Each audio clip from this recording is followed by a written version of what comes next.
যেমন প্রকৃতিকে সাজায়, তেমনি কবির মনকেও শব্দের রঙে সাজিয়ে দেয়। শরতের এমন সুন্দর সকালে সকলকে জানাই আসসালামু আলাইকুম রহমতুল্লাহ বরকাত, এবং অন্য জাতির প্রতি রইল আমার আন্তরিক শুভেচ্ছা।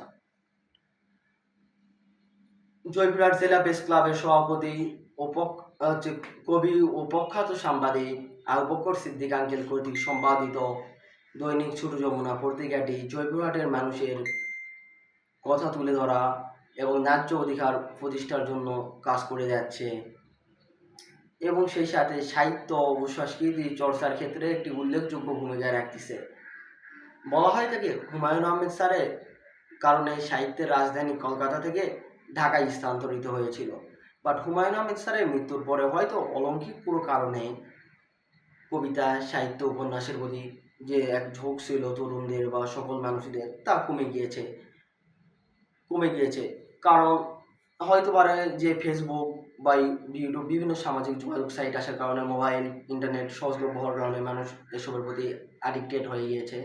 সেই ক্ষেত্রেও যে সাহিত্য সংস্কৃতিকে তুলে ধরার জন্য, চর্চার জন্য কবিতাটি জয়পুরহাটের বিভিন্ন সারা বাংলাদেশের বিভিন্ন কবিদের কবিতা প্রকাশিত হচ্ছে, এবং আমাদের মতো বিশেষ করে তরুণ কবিদের ক্ষেত্রে এক বিরাট পাওয়া।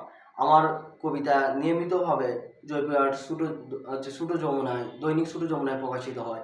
আর এই কারণে আমি কবি ও সংগঠক, জয়পুরহাট লেখক ফোরামের অন্যতম সদস্য ও বাংলাদেশ মানবাধিকার ফাউন্ডেশনের মহাসচিব কবি সুহেল সাহেল আঙ্কেল ও কবি আবু বকর সিদ্দিক আঙ্কেলকে জানাই আন্তরিক ধন্যবাদ ও কৃতজ্ঞতা। আপনারা ছোট যমুনার পাশে থাকুন, নিয়মিত ছোট যমুনা পড়ুন।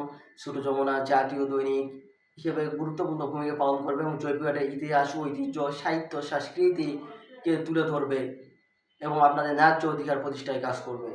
ধন্যবাদ সকলকে।